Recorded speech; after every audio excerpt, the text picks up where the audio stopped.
What's the scariest place on Earth?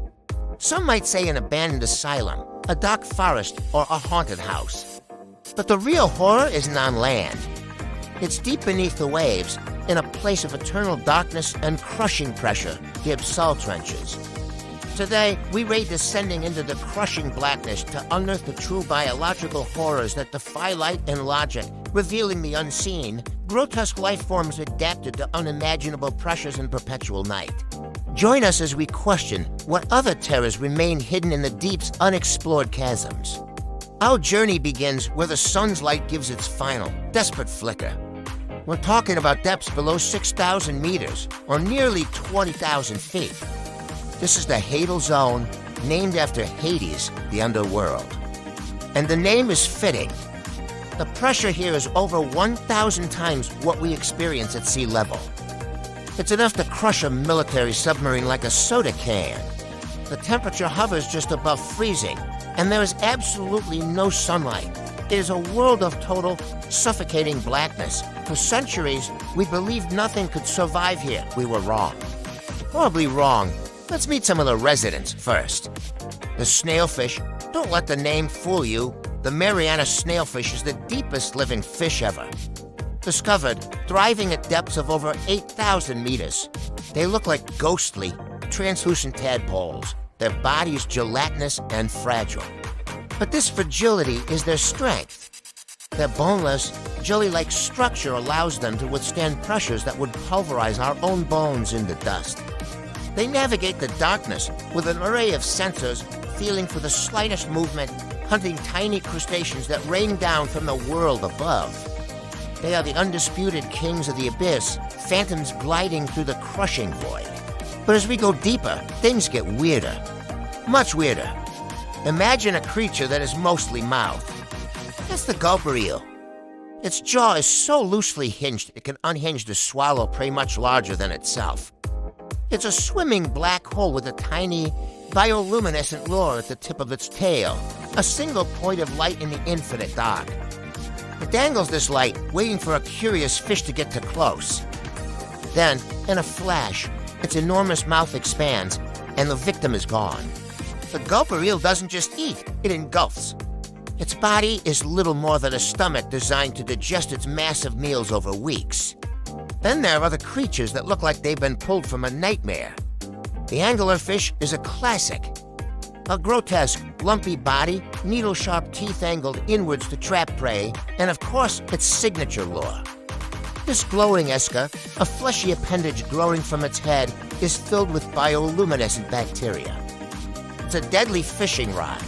In the pitch black, this tiny light is irresistible. Fish, squid, and crustaceans are drawn and mesmerized, only to be snapped up by the anglerfish's gaping maw.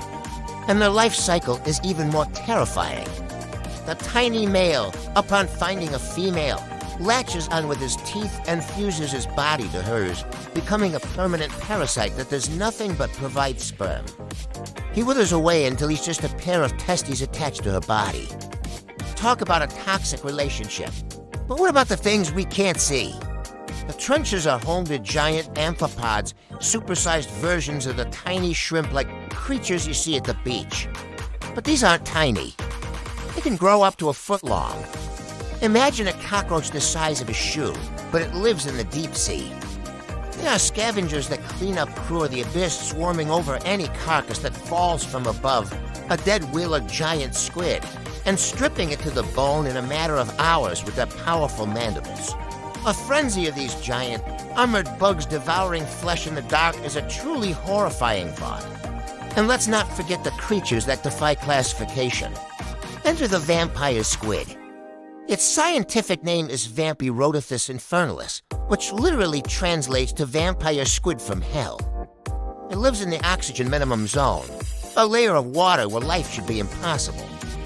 It has the largest eyes relative to its body size of any animal. When threatened, it doesn't squirt egg. Instead, it pulls its webbed arms over its body, turning itself inside out to reveal rows of fleshy spines called cirri.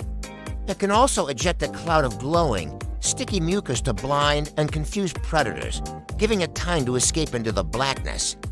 It's an alien acrobat of the deep.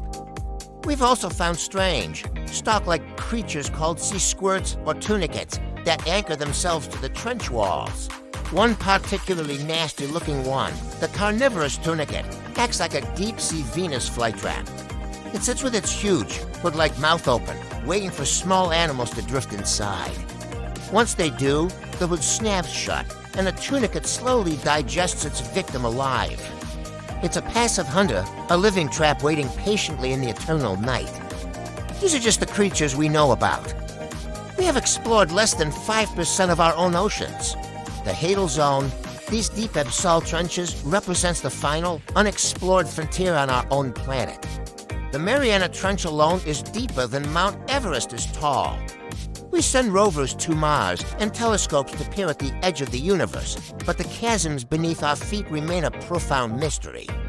Every time we send a remotely operated vehicle, an ROV, down into these trenches, we find something new, something that challenges our understanding of life itself.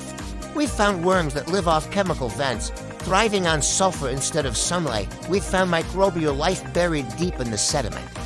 Life that hasn't seen the surface in millions of years. What else is down there? Think about it. The conditions that created these horrors, the immense pressure, the cold.